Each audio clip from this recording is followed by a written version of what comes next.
Good morning and welcome to SimWorld today, this Hump Day Wednesday, August 21st. I am Marsh, joined this Wednesday by the man that floats on the screen for me, B-Ron. Good morning, B-Ron. How are you? Hey, Marsh, good morning, man. I'm currently in a fight with my glasses, and the glasses are winning. So, not a good start this morning, but it's fine. We'll get through it, yeah? No, you never want to lose to the inanimate object. Plenty of stuff to get to. We got a guest here coming up. We're gonna talk words. And we're gonna start though in Dallas, where Jerry Jones, the owner general manager of the Dallas Cowboys, said there are promising talks on the holdout contract issue between the Cowboys and their star wide receiver Ceedee Lamb, who had a fantastic season last season, has not been a participant, wanting a much bigger deal that would be reflective of his impact and skill set. But apparently that is trending in the right direction as we are about 2 weeks away from opening day in SWFL. B-Ron, your takeaway here from potential movement on a deal? So, Jerry Jones says it's promising, which I guess is good.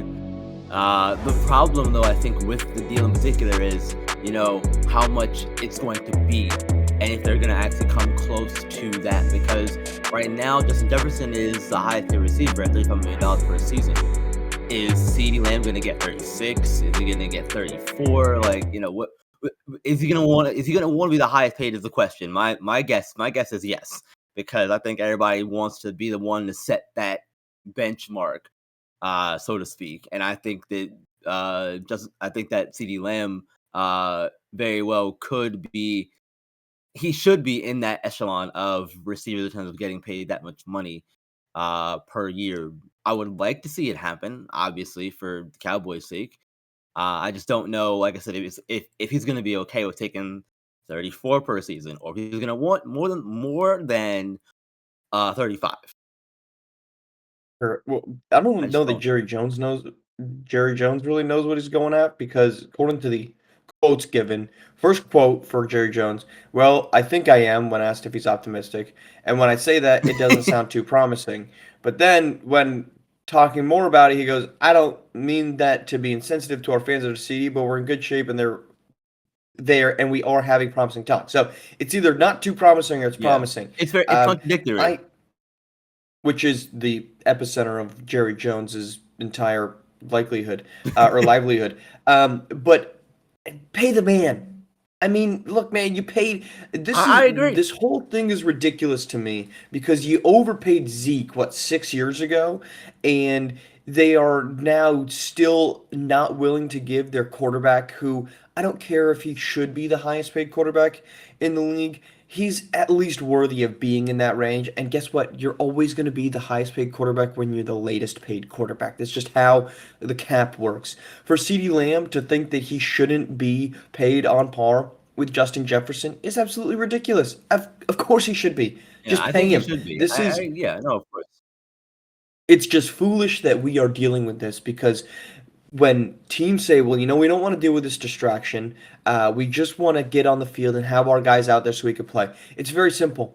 The most valued contract or league, excuse me, the most valuable sports team in the most valuable sports league, pay the man. I know that there's cap restraints, so it's not open season like it is in Europe with soccer, but pay the man the most you can possibly pay him because he's deserving of it. And because guess what? If he doesn't show up, the rest of this roster just ain't gonna do anything. And you know who's really gonna hurt from that? Dak Prescott and this offense. Yeah, So the fact that they are yeah, not and just then it's willing to gonna be a open up the whole bank conversation is around foolish. Dak too. Yeah, exactly. And then it's gonna be a whole conversation around Dak and how, he's not upper tier quarterback, blah blah blah, all that stuff. And that's, when you don't have the weapons around you, you're not gonna look real great unless your name is Tom Brady. And Right. And and Dak ain't even Tom. then in some respects. Right, Dak is Tom Brady. So that's it. No. Pay the man. Pay the man what he deserves. This is getting stupid over semantics. If a team wants to tell you that $2 million doesn't matter, if they're like, "Oh, we offered him 33," I don't know what they offered him. He says, "We wouldn't have offered him what we've offered him if we didn't want to be here." That's what Jerry Jones said. Sources told ESPN that the offer made to Lamb, who is currently the second highest paid wide receiver has not closed the gap to getting to 35 million. Yeah, that's what Whatever concerns that gap me. is, I don't know, but just pay the man. This is and let Right. there's no cap constraints that I'm aware of that they can't get to, right? There is a cap that you can't go past, but I'm not Yeah. aware of them being at the cap, the salary cap The limit. So, limit. Yeah. uh, Mhm. if you're ever listening to me on anything, it will always be pay the man, unless they are just being idiotic. And in this case, CD Lamb is not being idiotic. Speaking of idiotic, we've been a little aggressive this morning, and I think we're going to continue. How about some comments made by Gabe Pope? I'm not calling him an idiot. On August 19th, I'm remiss that we didn't do this yesterday, but we're doing it today. He was asked about why he chose to go to USC over Miami. And his quote, I didn't choose Miami because I'm not joining the current champion. That's the easy way out. I ain't running from the grind. I'm trying to build something from scratch, and that's just what we doing here at USC. B-Ron, big words for a guy that goes to USC. Your thoughts? So, look, I think that it's fine to say these things now at this level, when you are in a position of, wanting to grow your game and that kind of thing.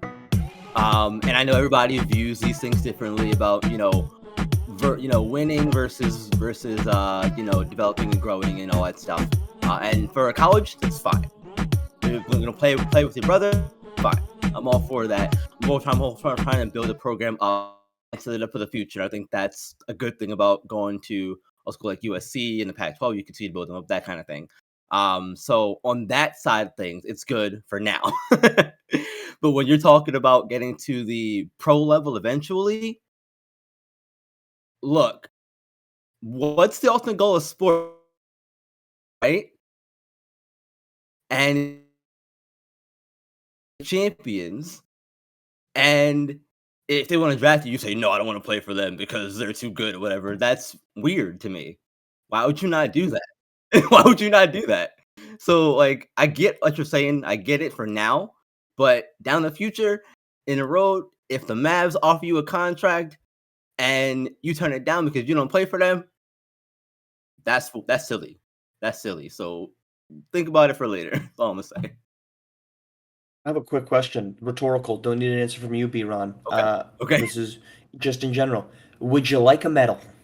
Congratulations. You didn't go to the reigning national champion. You know why? Because you're not Kevon Jackson.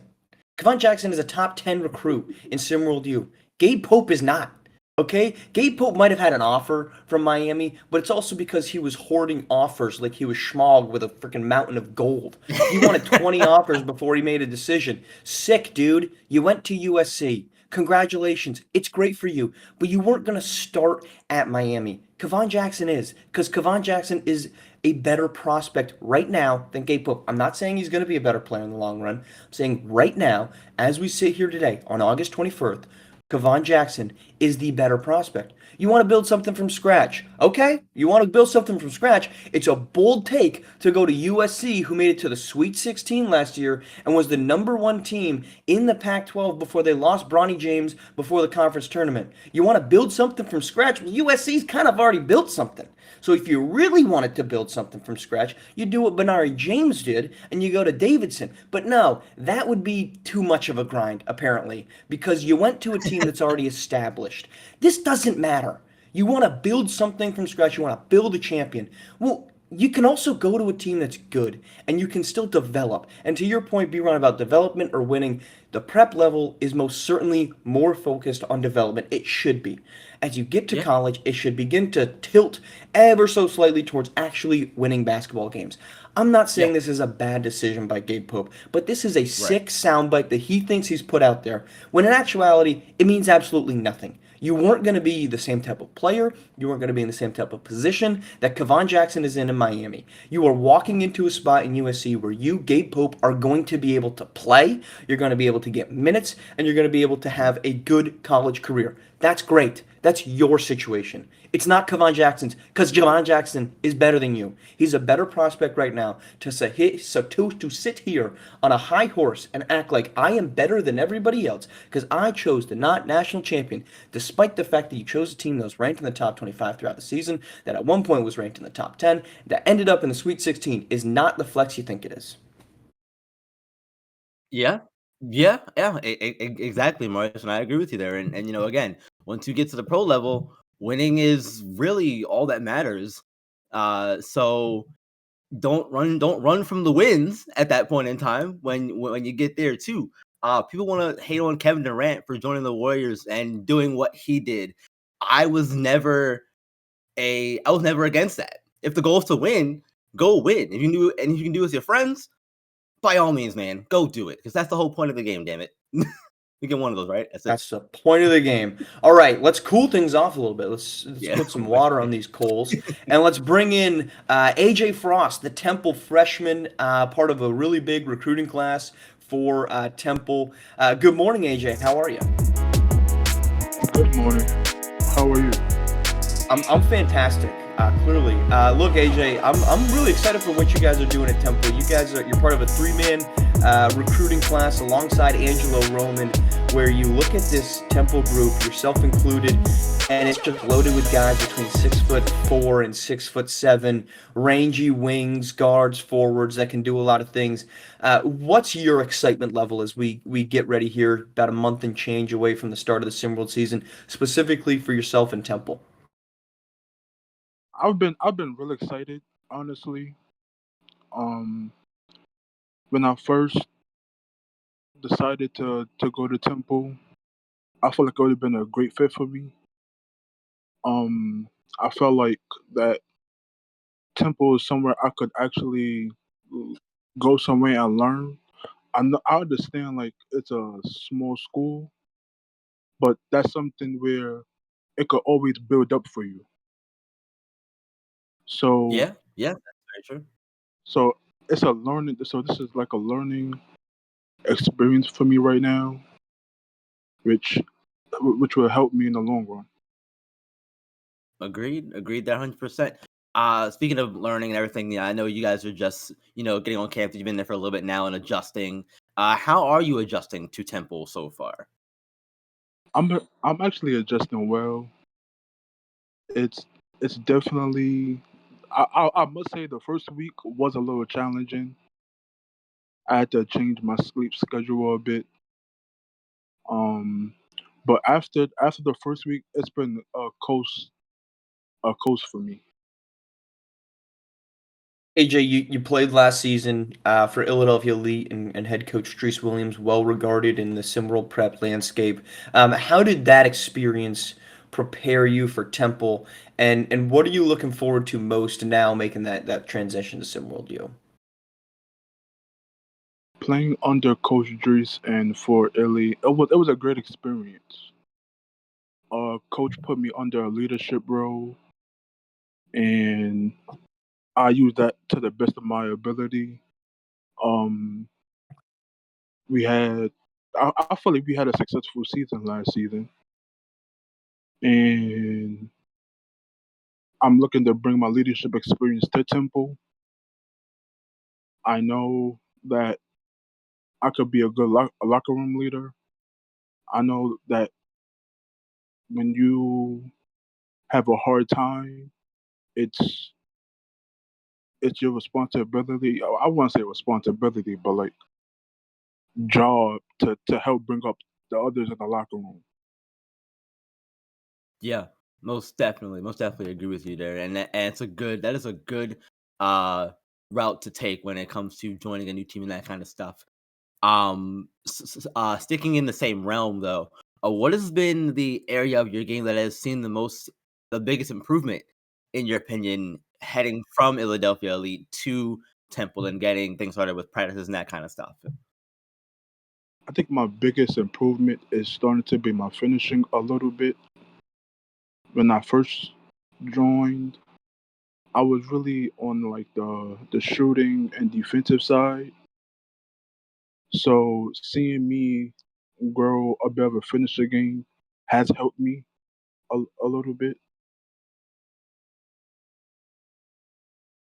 AJ, appreciate you coming on this morning. We're excited to see at Temple. Like I said, I think this is when you look across the SimWorld U landscape. The fact that you guys have so many switchable defenders, I'm excited for. I'm also excited to this is going to sound like a shot at trees. I promise it's not. I'm excited to see on the floor. 11 minutes last season for Philadelphia, so I'm excited to get a chance to see a little bit more. Hopefully at Temple. So thanks for joining us. Best of luck this season. We'll obviously be keeping a close eye on Temple and AJ Frost too. So AJ, thanks a lot for coming on. Thank you too. Thank you, AJ. All right, that is our show. B-Ron, appreciate you taking the time out of your morning to hop on in here, and thanks again to AJ for spending time with us this morning. We'll be back tomorrow, keeping this train rolling here on SimWorld Today on SimWorld TV, the only place you can see the game, be the game.